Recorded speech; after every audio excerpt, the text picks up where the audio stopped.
Hi, this is Lisa Somerville for Divinity Designs. Today I'm here to share with you our release for February 2021. This month we are releasing one stamp set and 3 custom dies. The stamp set, Rainbow of Hope. The custom dies, A2 Rainbow and Clouds. This is a set of 3 dies. Rainbow and Clouds. This is a set of 3 dies. The Rainbow and Clouds die set coordinates with our slimline card base.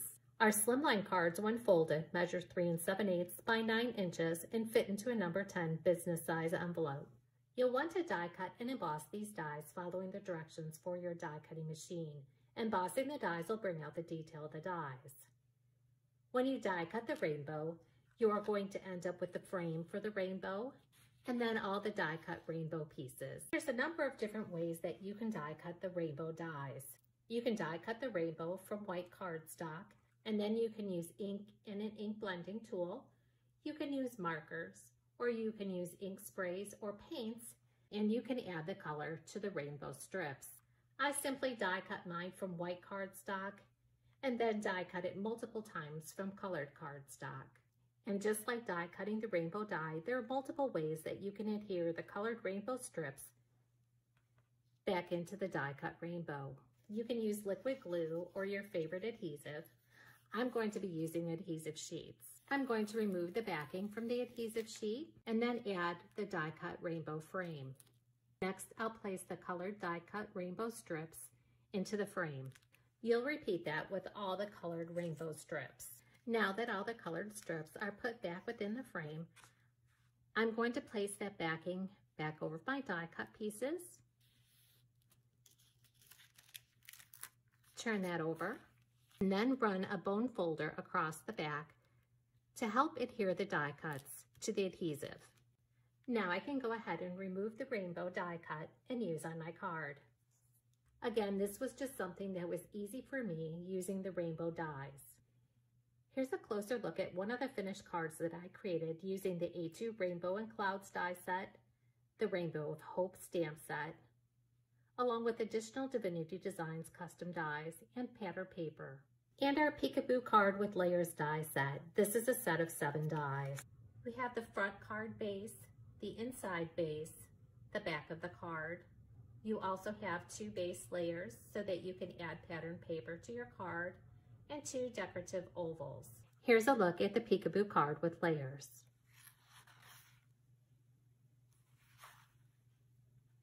When assembled, this card measures 4 1/4 by 5 1/2 and fits into an A2 envelope. I've actually written on the back of my dies using a marker, as this helps me when I'm picking out pattern paper and assembling my card. We have base 1 and base 2. This is base 3, which is the back of your card. The 2 decorative ovals. When die cutting the ovals, be sure to emboss the dies to bring out the detail of the dies. Anytime you see 2 shades of purple on the packaging or the web images, that does indicate that you should emboss your dies to bring out the detail of the dies. Now on the 2 layer dies, I have layer number 1, which is the front of the card, and then layer number 2. That's going to be your inside right layer and your inside left layer. And the reason I wrote upside down and right side up on this die is so that when I die cut my pattern paper, I make sure the paper is going in the right direction. Now I've gone ahead and die cut all the pieces that I need to create my card. And I've also die cut and embossed the decorative oval. You can use the peekaboo card with or without the layers, and with or without the decorative oval. I'm going to be using the layers and the decorative oval in this video. From white cardstock, I die cut base 1, which is the front of the card, base 2, which is the inside, and base 3, which is the back of the card. From the Pretty Pink Peonies paper pad collection, I die cut base layer 1, and then I die cut the base 2 layer from 2 different pieces of pattern paper. Now remember, I told you I wrote on my die, left side layer, and then right side layer.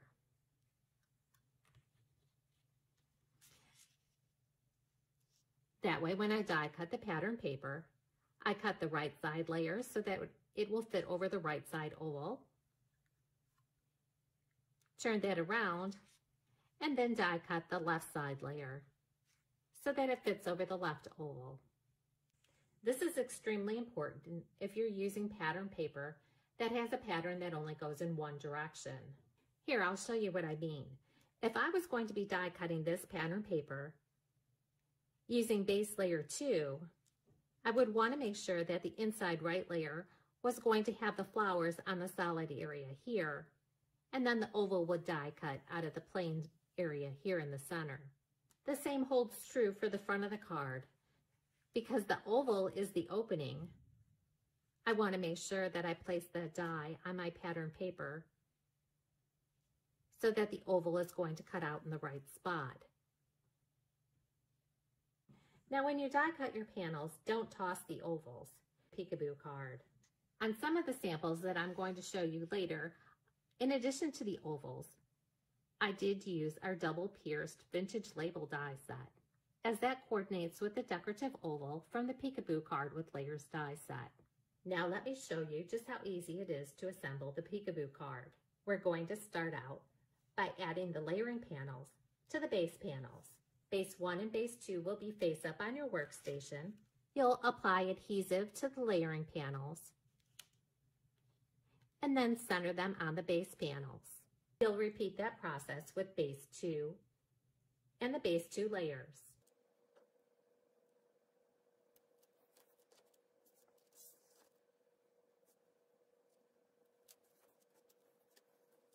Now we're going to set base 1 and base 2 aside, and we're going to work with base 3. We're going to flip base 3 over so that the wrong side is facing up, and then fold on the score line. You can use a bone folder for a nice crisp score, and then you're going to apply adhesive to that tab. I'm using score tape. Now we're going to add base 2 to base 3. Fold base 2 on the score line. Remove the backing from the tape on the tab on base 3. Now we're going to attach the right side of base 2 to the tab on base 3.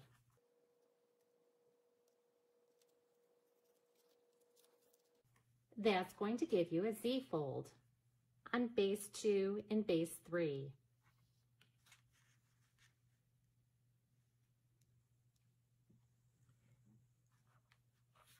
Now we're going to bring in base 1 and adhere that to base 2. You're going to fold base 1 on the score line.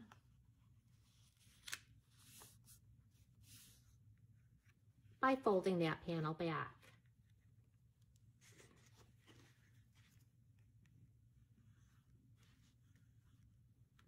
Then use a bone folder for a nice crisp score.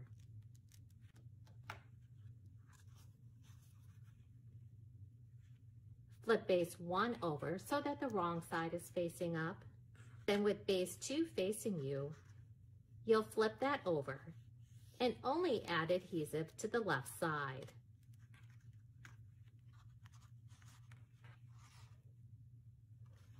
As that's going to get adhered to base 1.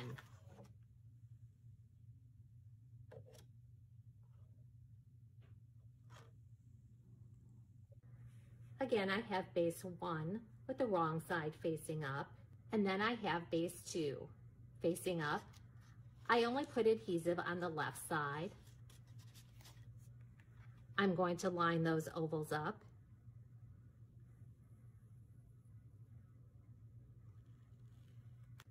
And adhere base 2 to base 1.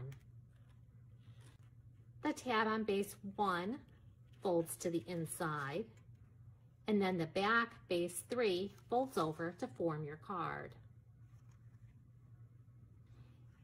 Here you can see base 1 sliding to the inside where your peekaboo message would be. Now you need to decide what you want on the inside of your card and on the peekaboo part of the card. Now if you wanted to, you could stamp your sentiments directly through the opening of the oval, but I use the cutout ovals to stamp my sentiments and also the die cut butterflies. I've stamped my sentiments and the butterflies using the Greatest Gift Stamp Die Duo, and I did that on the die cut ovals from the panel bases. I want this panel to show through to the front, so I'm going to leave the card closed. I've added adhesive to the back of the oval, and I'm going to center that within the opening. Now we're going to open that up. So the peekaboo panel slides to the inside. I have added adhesive to the back of that oval, and I'm going to center that within the die cut oval.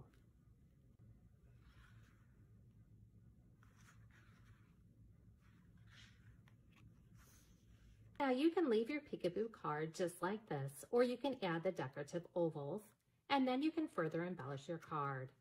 I'm going to add the decorative ovals using liquid glue. And here's my finished peekaboo card.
Inspiration, visit our samples gallery, like us on Facebook, follow us on Pinterest and Instagram, or see additional samples on the product pages on our website.